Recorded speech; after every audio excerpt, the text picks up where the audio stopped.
वसुदेवसुतं देवं कंसचाणूरमर्दनम्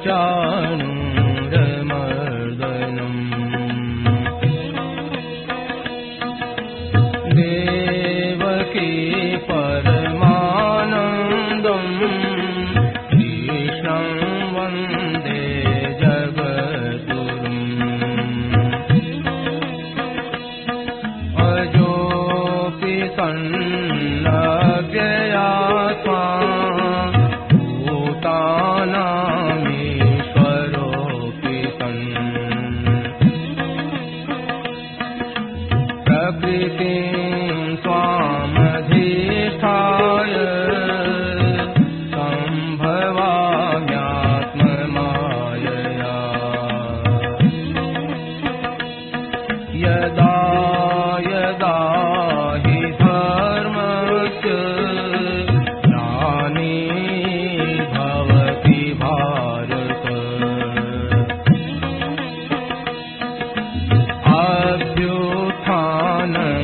अभ्युत्थानमधर्मस्य तदात्मानं सृजाम्यहम् परित्राणाय साधूनां विनाशाय च दुष्कृताम् धर्म संस्थापनार्थाय सम्भवामि युगे युगे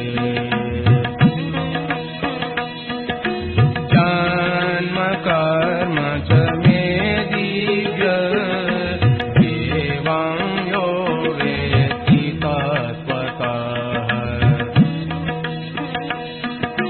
त्यक्त्वा देहं पुनर्जन्म नयति मामेति सोऽर्जुन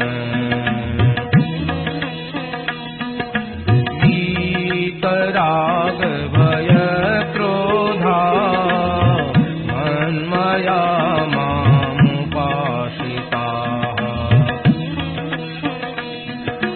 बहवो ज्ञानतपसा भूता मद्भावमागताः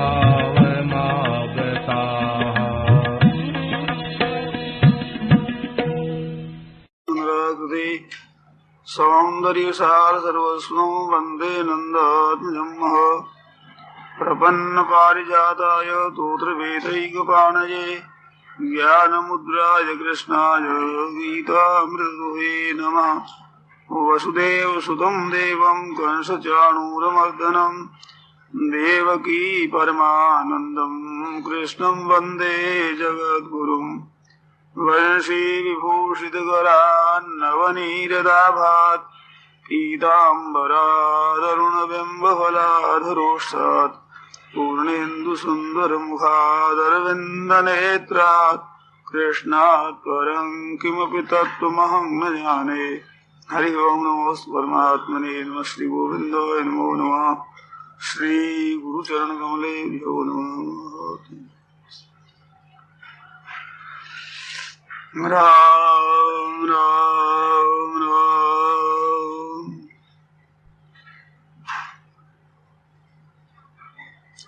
अपि चेत् सुदुराचारो भजते माम् अनन्यभाक् साधुरेव समन्तव्यः सम्यक् व्यवसितो हि सः। श्रीमद् भगवद गीता में 9वां अध्याय, उस 9वां अध्याय को राज विद्या राजगुह्य योग नाम दिया गया है। मानो विद्याओं की राजा है और गोपनीयों की भी राजा है, ऐसी मैं विद्या कहता हूं।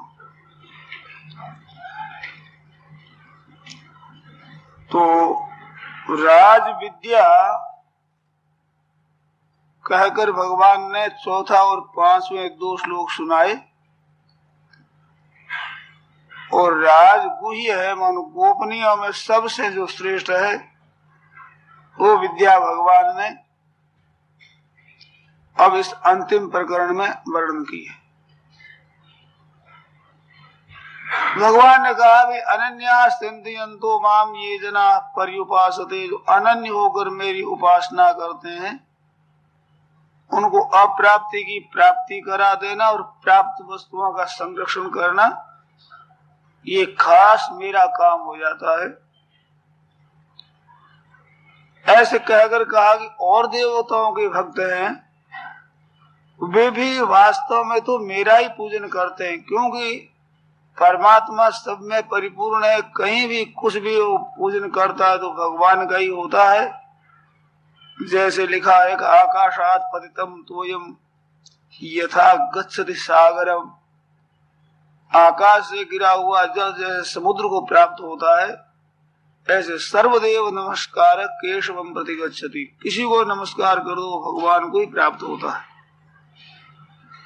तो ये प्यन्य देवता भक्ता श्रद्धयान श्रद्धयान्यथा ते भी मामे वो कौन थे, वो मेरा ही पूजन करते हैं। कारण उसका क्या है, अहंग सर्व यज्ञानाम भोक्ता च प्रभुरेव च, संपूर्ण जितने यज्ञ है, यज्ञ कहने का मतलब दान है, तप है, तीर्थ है, व्रत है, वेदाध्ययन आदि आदि जितने शास्त्रविद कर्म हैं,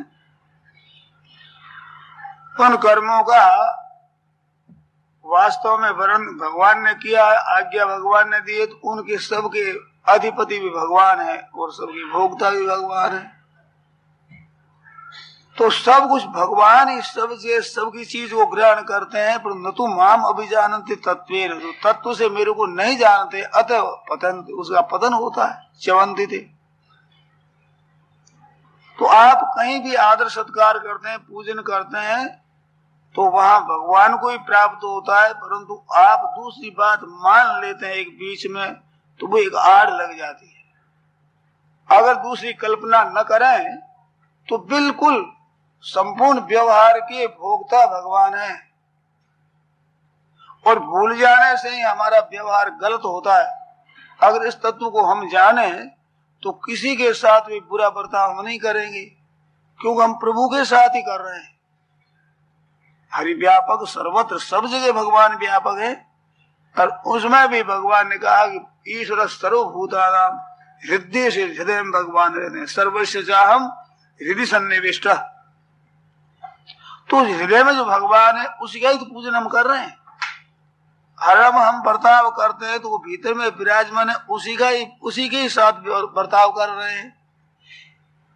किसी का आदर सत्कार करते हैं तो दिखने में तो शरीर का दिखता है, परंतु वास्तव में वो शरीर का आदर सत्कार नहीं कर रहे हैं, इसके भीतर में जो चेतन है उसका आदर सत्कार कर रहे हैं।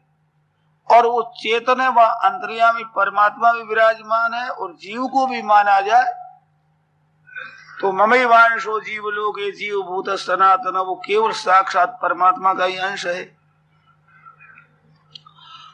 तो परमात्मा का ही हम पूजन कर रहे हैं, हृदय में वो विराजमान है। और अगर किसी को दुख देते हैं तो वो भगवान को ही कष्ट दे रहे हैं। भगवान ने तो यहां तक कह दिया है कि अपने आपके शरीर को भी शास्त्र निषिद्ध रीति से दुख देता है, तो उसके लिए भगवान कहते हैं कि वे कर्षयंत शरीरस्थम भूतग्राम चेतसा मान चैवांत शरीरस्थम, मेरे को दुख दे रहे जो अंत शरीर में मैं स्थित हूं। तान विद्या आसुर निश्चयान, उसको आसुर निश्चय वाले समझो, असुर मेरे साथ विरोध करते हैं। ऐसे ही शास्त्र रीति के बिना जो अपने शरीर को दुख देता है, इंद्रियों को दुख देता है, वो भी मेरे को कष्ट देता है, असुर ही है। शास्त्र रीति से तप करते हैं, व्रत करते हैं, उसका दोष नहीं, वो तो शास्त्र की आज्ञा है। ऐसे किसी को भी हम कष्ट देते हैं तो साक्षात भगवान को कष्ट देते हैं, और किसी का आदर सत्कार करते हैं तो भगवान का ही करते हैं, क्योंकि सब में भगवान है। ये बात एकदम पक्की निश्चित सच्ची बात है।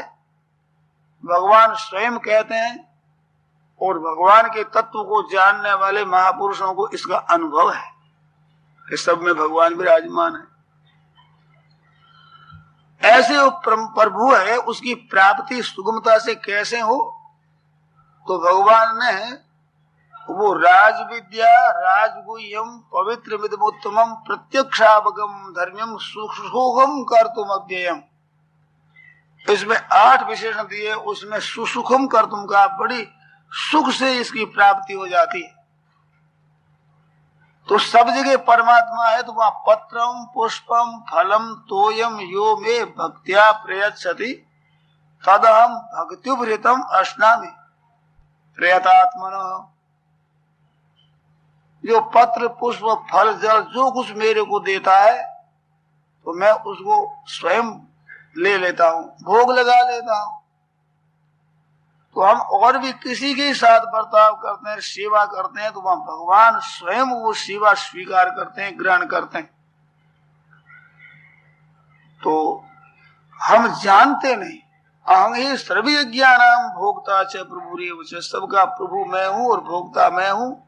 न तो माम अभिजानते तत्वेन अतश्चवन्ति ते, तत्व से मेरे को नहीं जानते, इस वास्ते उनका पतन होता है। तो हर एक क्रिया हम भगवान के साथ करें तो भगवान हमारे प्रसन्न होंगे। वो क्रिया कैसी हो, मन निषिद्ध तो होगी नहीं। साधारण क्रिया से भी भगवान राजी होंगे। कैसे? जैसे एक बालक है, वो माँ की गोदी में खेलता है तो माँ राजी होती है। वो दौड़कर दूर चला जा करके हंसता है तो माँ राजी होती है। वहां से दौड़ करके गोद चढ़ जाता है तो माँ राजी होती है। वो खेल करता है तो राजी होती है। वो माँ को ठगने के लिए कुछ बनावटी रोना भी करता है तो भी माँ राजी होती है। बालक की वो कौन सी चेष्टा है जिससे माँ राजी ना होती हो? इस तरह से सब जगह भगवान को, जो कि त्वमेव माता पिता त्वमेव, माता रामो मत पिता रामचंद्र, मेरे माता पिता भगवान है, भगवान हमारे सब जगह विराजमान है। ऐसे भगवान को समझकर हम काम करते हैं, हमारी प्रत्येक क्रिया भगवान को प्रसन्न करने वाली होती है।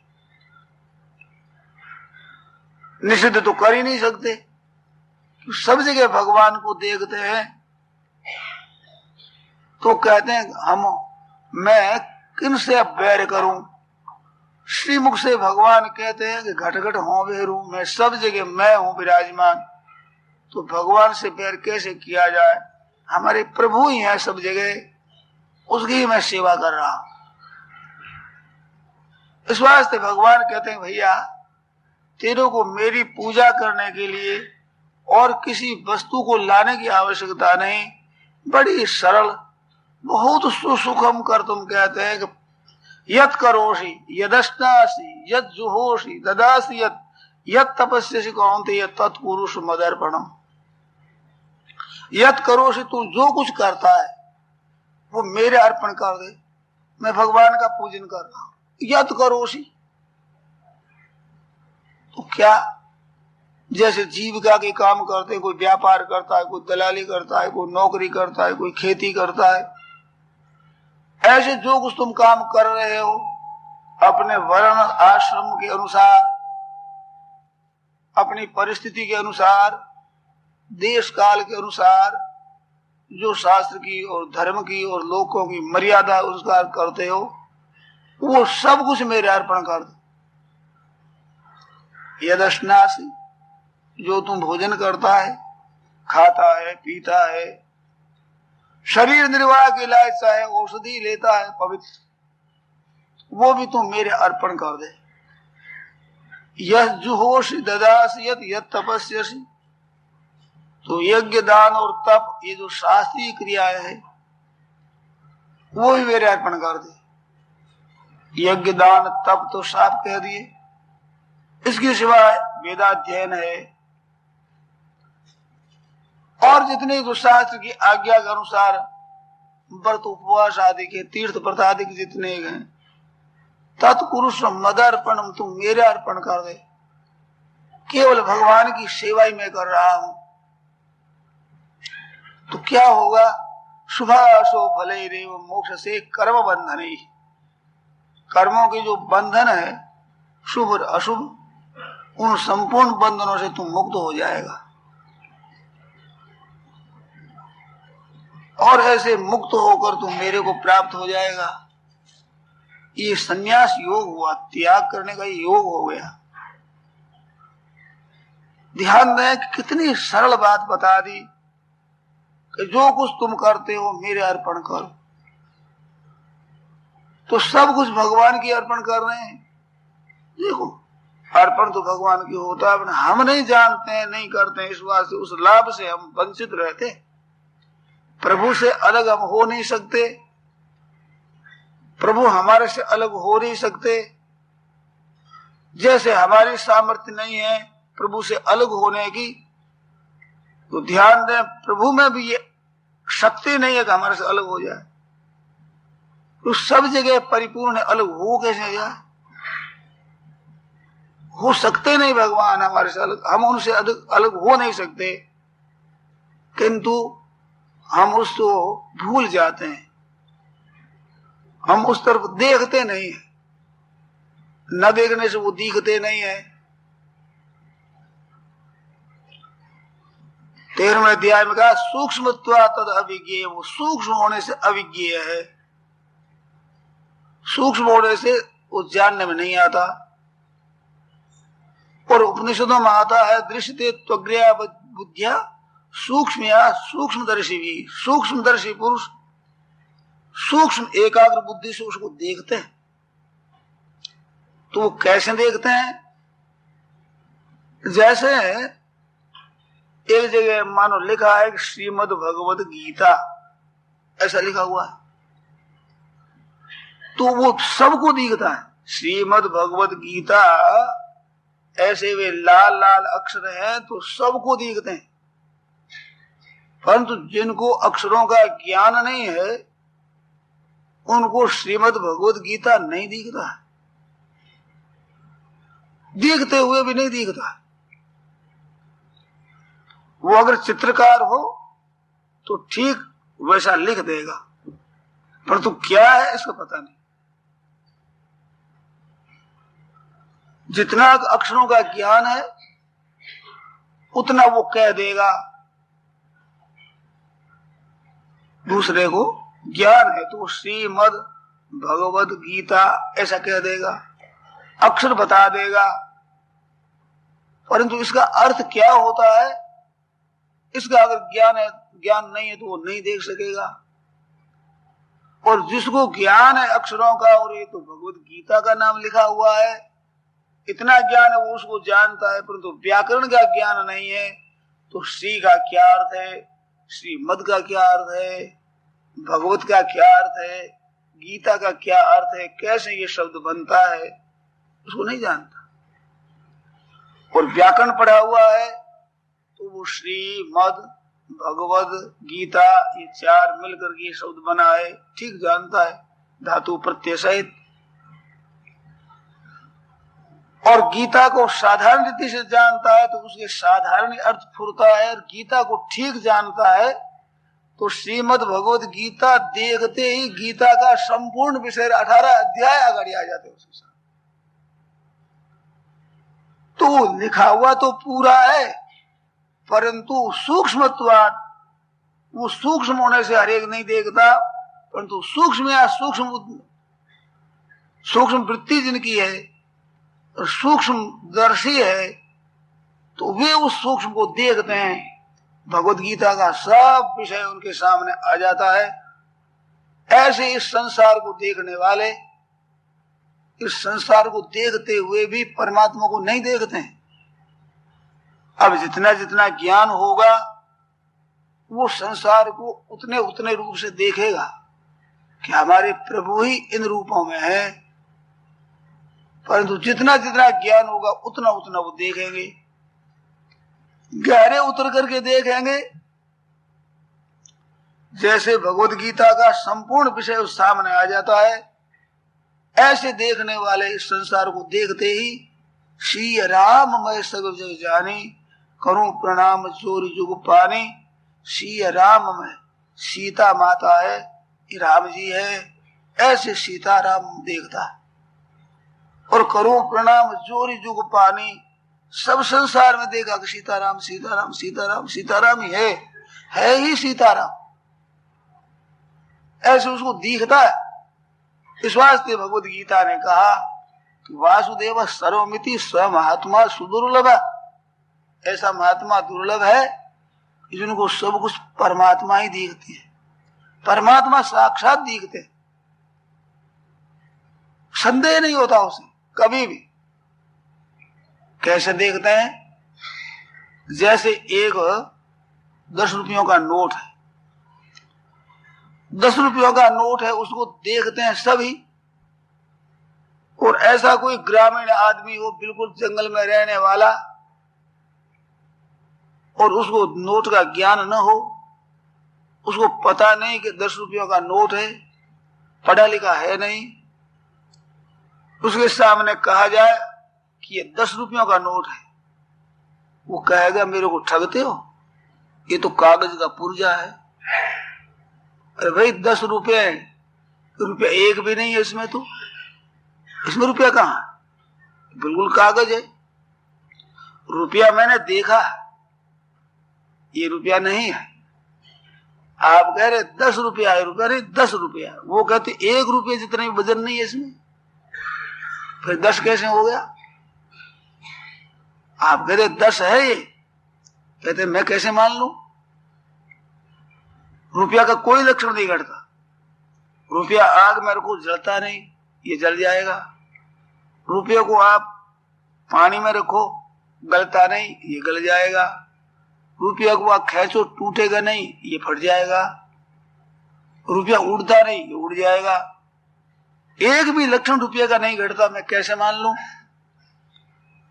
तो वो जैसे नहीं मान सकता कि रुपया है, परंतु क्या वो कितनी युक्तियां बता दे तो आपके मन में ये जच सकती है कि 10 रुपया नहीं है? आप कभी नहीं मान सकते कितने 10 रुपये है। ऐसे ही ज्ञानी और अज्ञानी की बात है। या निशा सर्वभूतानाम तस्याम जागृति संयमी यस्याम जागृति भूतानि सा निशा पश्यतो मुने। दिन और रात्रि का अंतर है। उसकी दृष्टि में परमात्मा है, और जो नीची दृष्टि है वो कहते हैं परमात्मा है ही नहीं, संसार ही है, परमात्मा है ही नहीं। झूठी बात। वे कहते हैं कि संसार है ही नहीं, है ही परमात्मा। और रूप इस रूप से दिख रहे हैं, जैसे रुपये नोट रूप से, कागज रूप से दिख रहे हैं, ये तो रुपये ही है। वो कहते बिल्कुल नहीं, दोनों ठीक कह रहे हैं। परंतु जानकार है उसका कहना बरोबर ठीक है, अनजान का कहना सही नहीं है।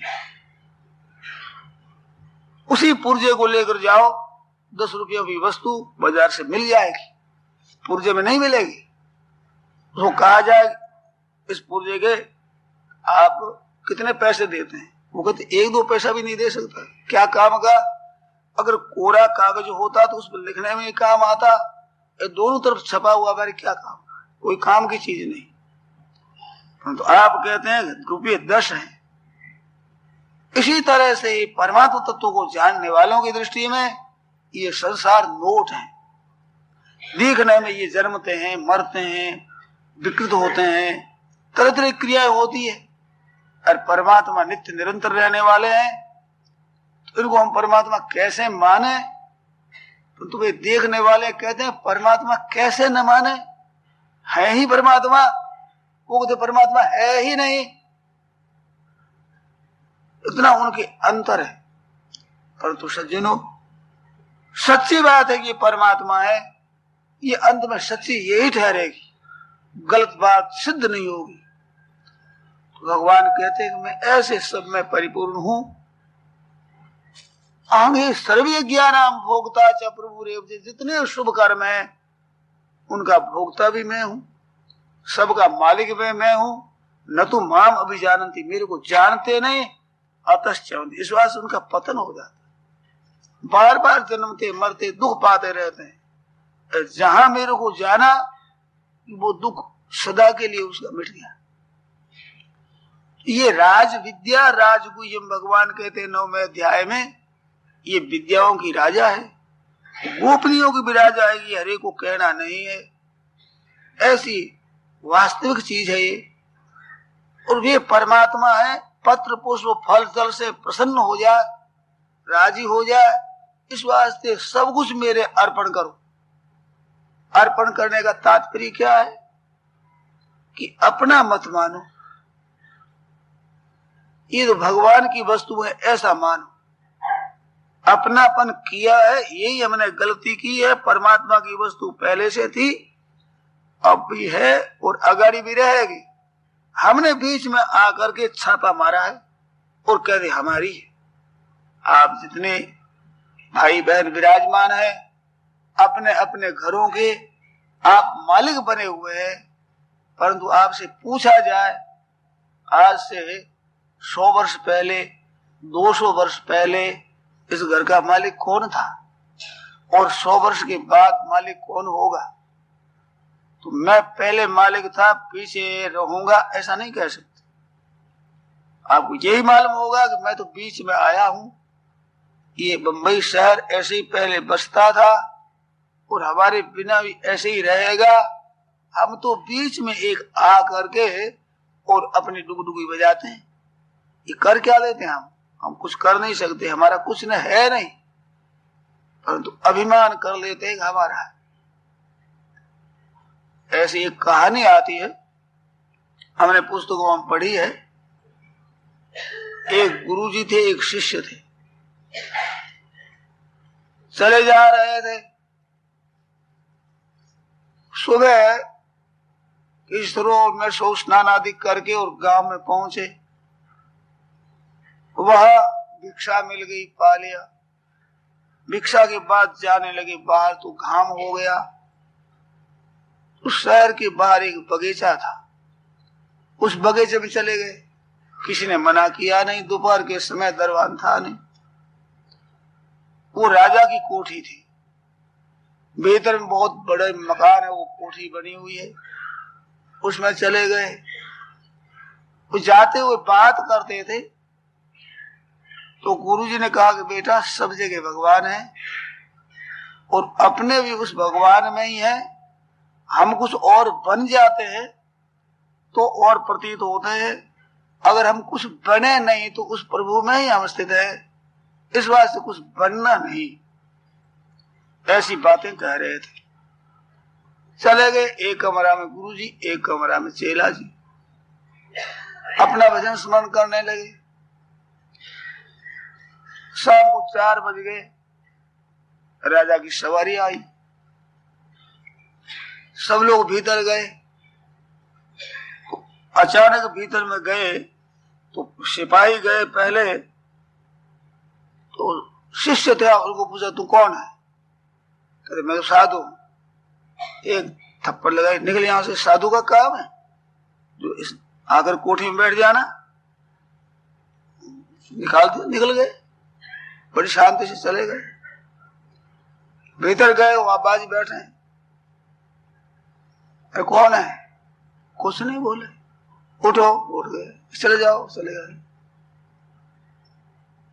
दोनों अगाड़ी जाकर मिले। चेला ने कहा हमारी तो मार पड़ी।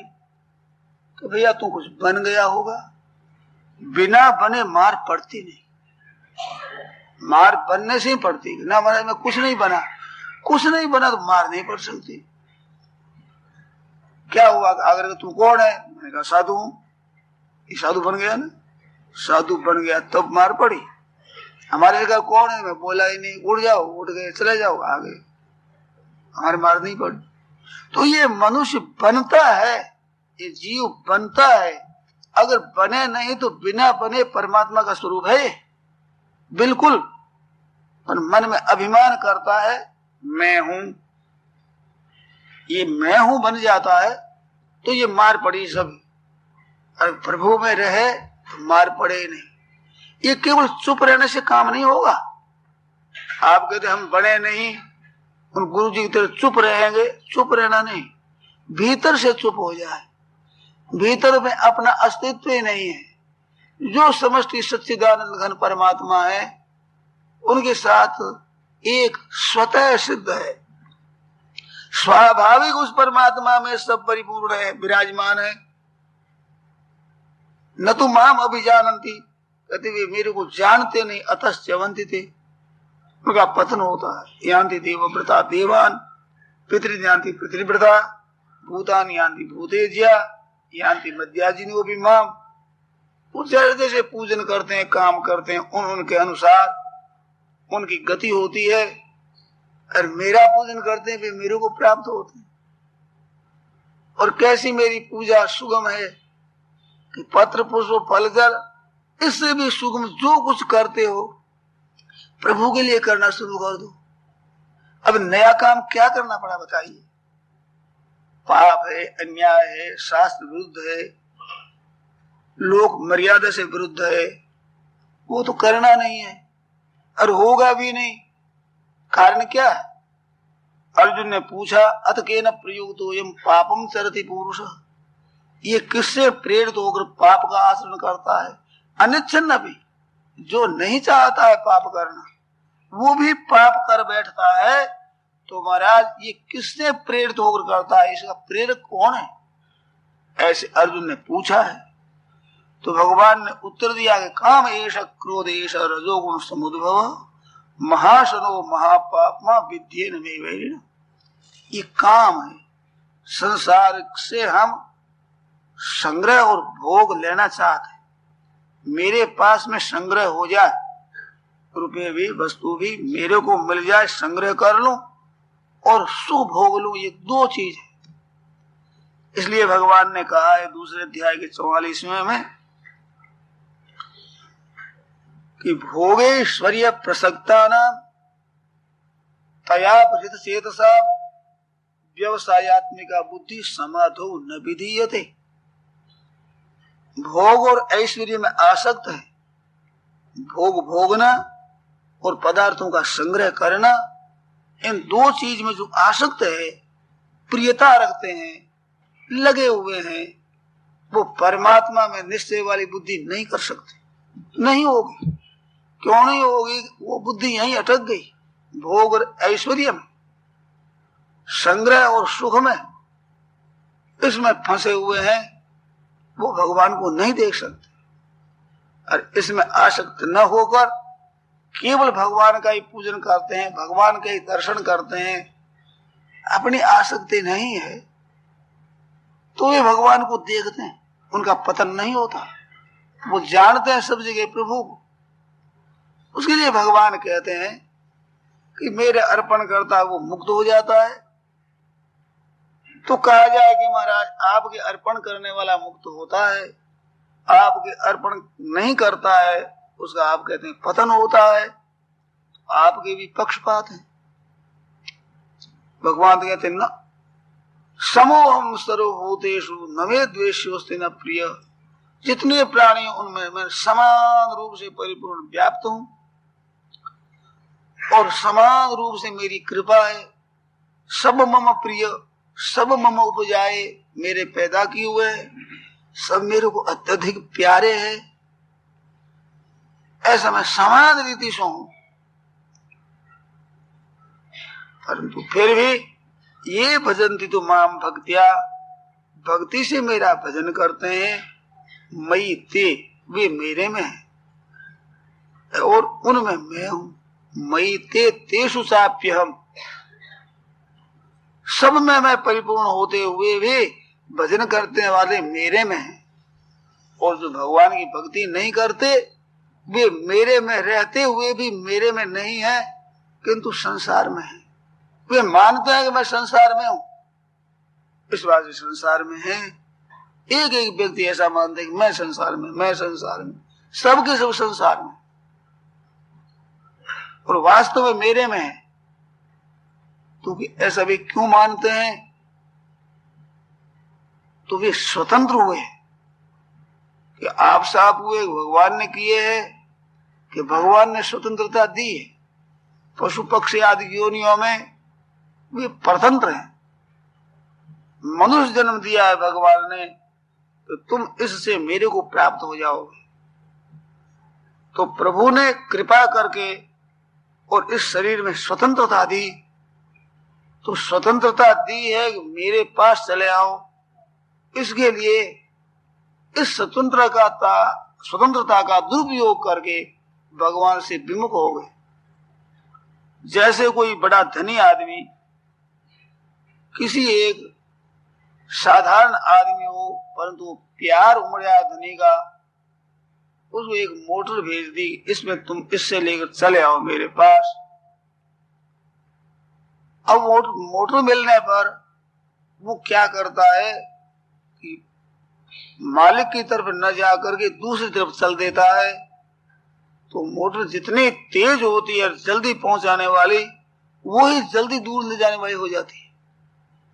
ऐसे ही भगवान के दिए हुए शरीर से, इंद्रियों से, मन से, बुद्धि से हम प्रभु की तरफ बड़े तेजी से चल सकते हैं, परंतु विमुख होकर इतने दूर चले जाते हैं, इतने दूर, इतने कर्म कर बैठते हैं, 84 लाख जोनी, नरक, ये सब भोगने पर भी एक जन्म में किए हुए पाप नष्ट नहीं होते और बाकी रह जाते हैं।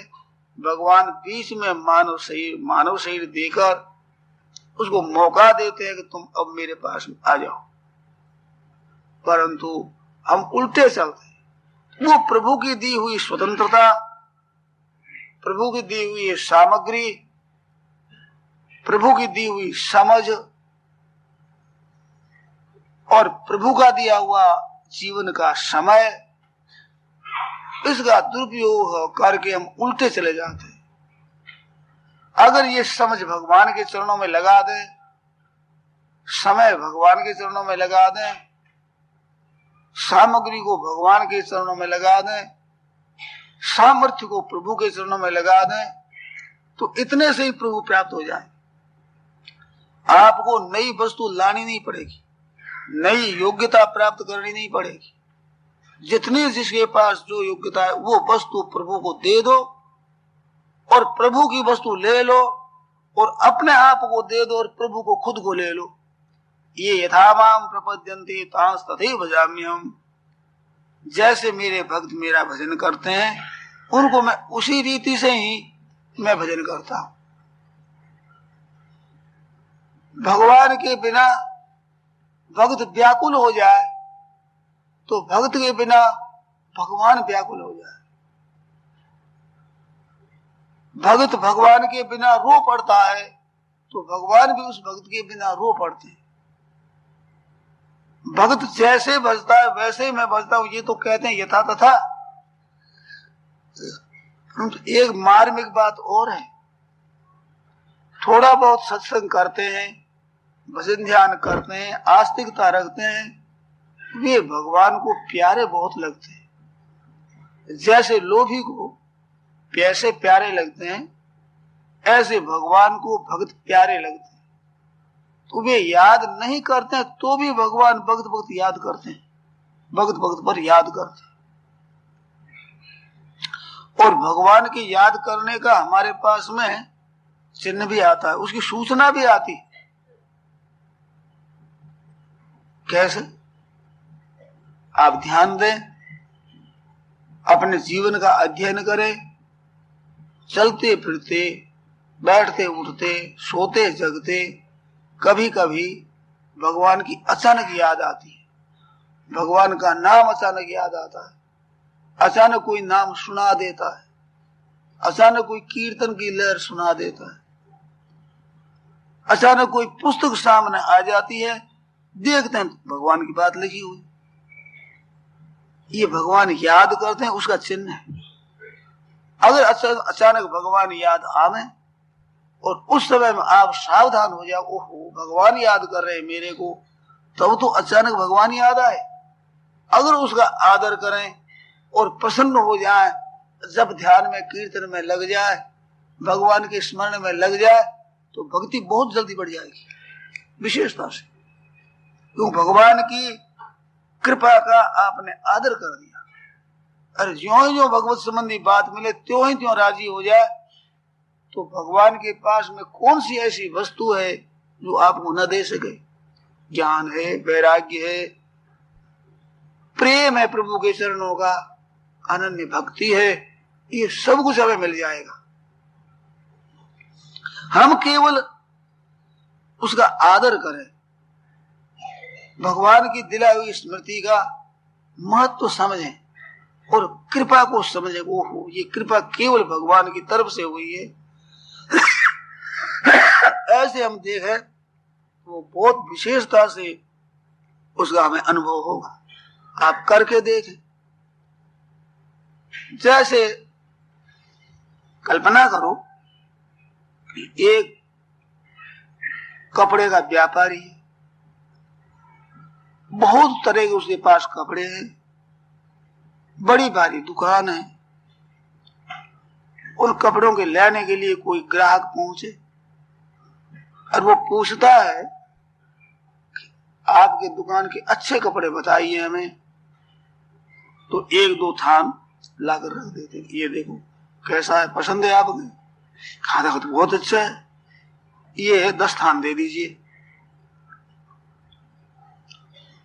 वो 10 थान ले लेता है, पूछता इससे बढ़िया भी कपड़ा? हाँ इससे बढ़िया भी है।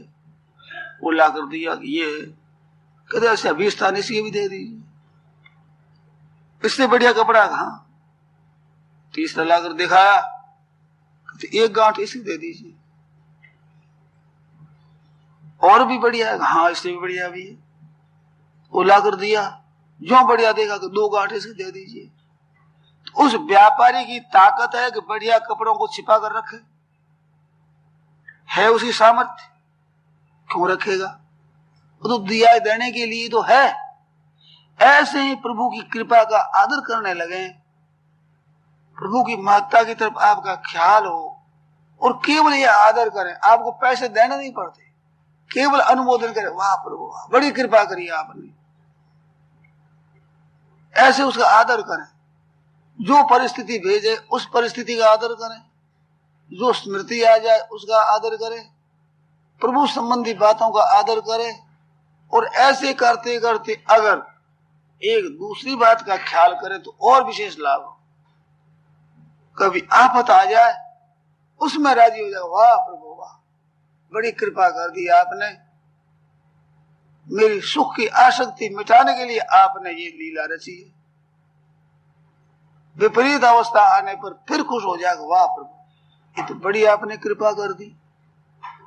प्रभु के विधान को अपने इंद्रिया मन के प्रतिकूल समझते हुए भी उसको महत्व दें, उसका आदर करें कि हमारा मन तो नहीं चाहता, हमारा शरीर इस परिस्थिति को नहीं चाहता, हमारी इंद्रियां इस परिस्थिति को नहीं चाहती, परंतु आपका भेजा हुआ प्रभु का है ये, ऐसे समझकर हम खुश हो जाए तो वहां भगवान भक्त बन जाते हैं। और जब हमारी अनुकूलता में हम राजी होते हैं तो भगवान भगवान होते हैं, हम भक्त होते हैं। परंतु प्रतिकूलता में प्रसन्न होने पर भगवान अपने से ऊंचा बना लेते हैं। भगत हमारे सिरधारी, भगत मुकुटमणि, मैं हूं भगतन को दास, भगत मेरे मुकुटमणि। कैसे हैं ये? आप लोगों में देख लीजिए, आपका नौकर है, आपका काम करता है, आपके अनुकूल चलता है, आप भी उसके आराम की तरफ दृष्टि रख करके और काम लेते हैं, और वो बड़ा श्रेष्ठ आपका सेवक है तो राजी होता है। परंतु आप उसके प्रतिकूल भी काम ले लेते हैं, रातों जगा देते हैं और वो खुश होता है। जो ही आप काम धंधा कहते त्यों ही राजी होता है और आपका काम करता है। आपके मन के विरुद्ध कुछ भी नहीं करना चाहता और करता नहीं। वो नौकर अपने मन के विरुद्ध कितनी आपकी आज्ञा क्यों न हो, वो प्रसन्नता से उस काम को करता है और बड़ा ही राजी होकर ऐसा मानता है, तो आप दास बन जाएंगे, वो मालिक हो जाएगा। इतनी मात्रा में न होते हुए भी हमने ऐसे देखे हैं और ऐसे सुने हैं। जो नौकर है आपका मुनीम है और ठीक तरह से अपनी ठीक नियत से आपका काम करता है और कभी आपके किंचित मात्र भी नुकसान न हो, अगर हो जाए तो उसको असह्य हो जाता है।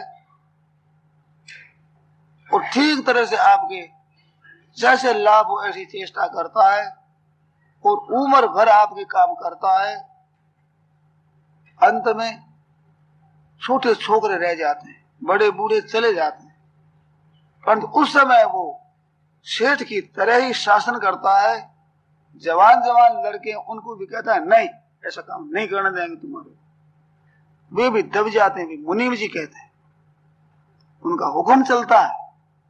घरों की स्त्रियां ससुर से बढ़कर आदर करने लग जाती है और घर के मालिक आप होते हुए उस मुनीम का इतना आदर करते हैं, उनकी सम्मति के बिना व्यापार आप नहीं कर सकते। लेन देन करते हुए भी पूछते हैं, मुनीम जी से पूछेंगे, सलाह लेंगे और आपको कड़ाके के साथ कहते हैं नहीं, ये काम नहीं कर सकते, ये आपके लायक नहीं, आपके योग्य नहीं है, आपके वंश के अनुसार नहीं है, आपको नहीं करना चाहिए। तो आपके मन होते हुए भी चुप हो जाते हैं और कहते हैं ठीक कहते हैं, मुनीम जी ठीक कहते हैं, हमारे वंश के अनुसार बात कहते हैं, धर्म के अनुसार बात कहते हैं। जैसे मुनि को मालिक बन जाता है, ऐसे भगवान के मात्र विधान में प्रसन्न होने वाला भगवान का भगवान हो जाता है। और भगवान कहते हैं अब मैं इसको क्या दूं, क्या दूं इसको। हनुमान जी महाराज भगवान का काम करते हैं, तो भगवान देखते हैं कि इससे मैं पूर्ण कैसे हूं। तो सीता जी की खबर लेने के लिए भेजते हैं, सब बंदरों को भेजते हैं, मुद्रिका हनुमान जी को देते हैं, वो खबर लेकर के आते हैं। भगवान कहते हैं हनुमान तेने बहुत काम किया।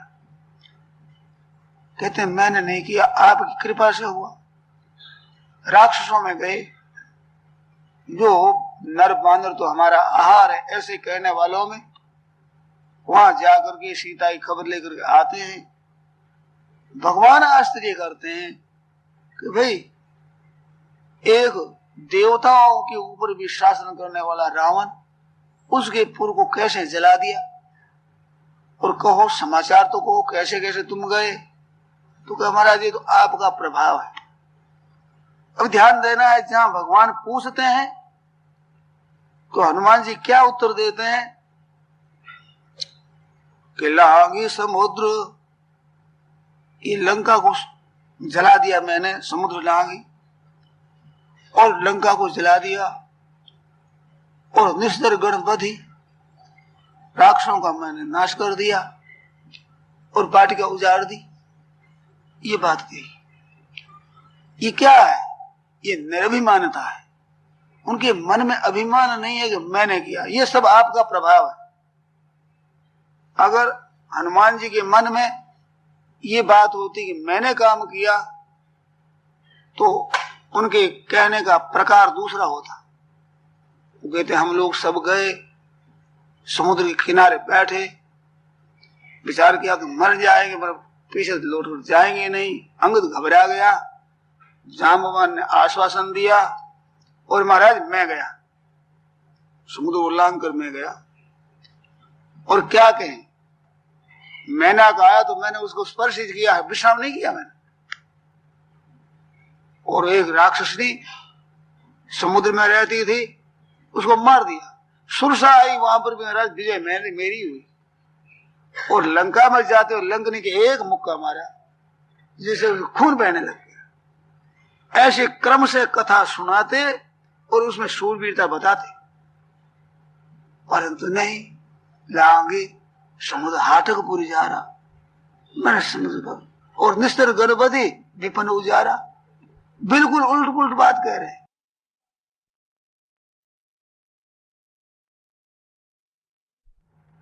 भोजन का क्या बढ़िया, बढ़िया तो प्रेम है।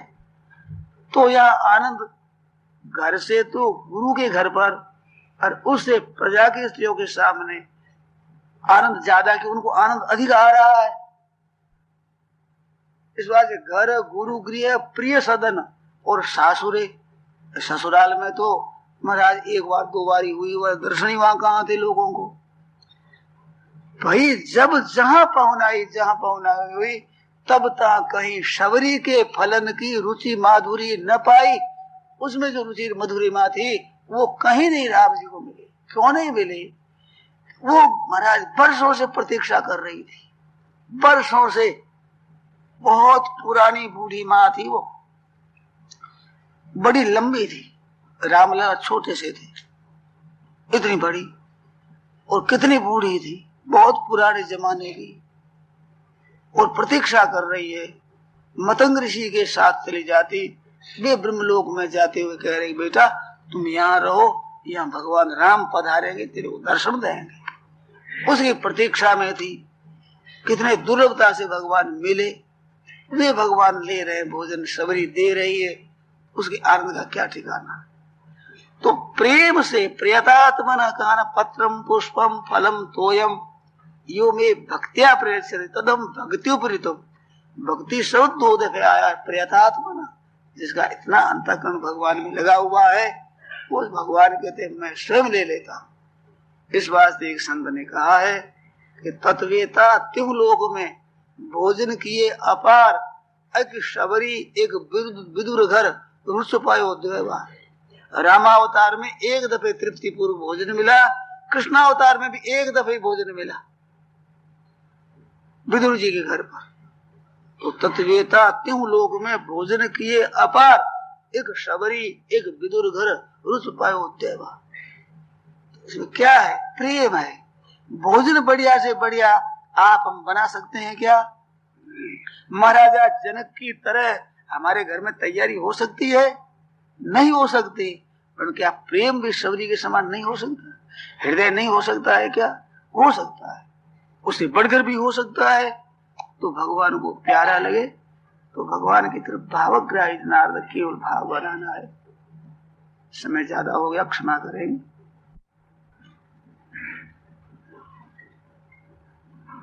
श्रीमन्नारायण नारायण नारायण नारायण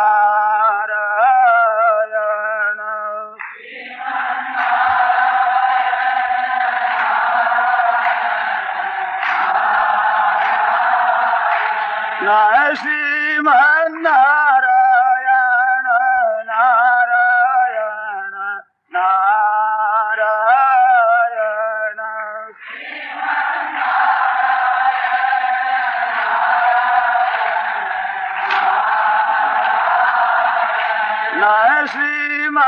श्रीमन्नारायण नारायण नारायण नारायण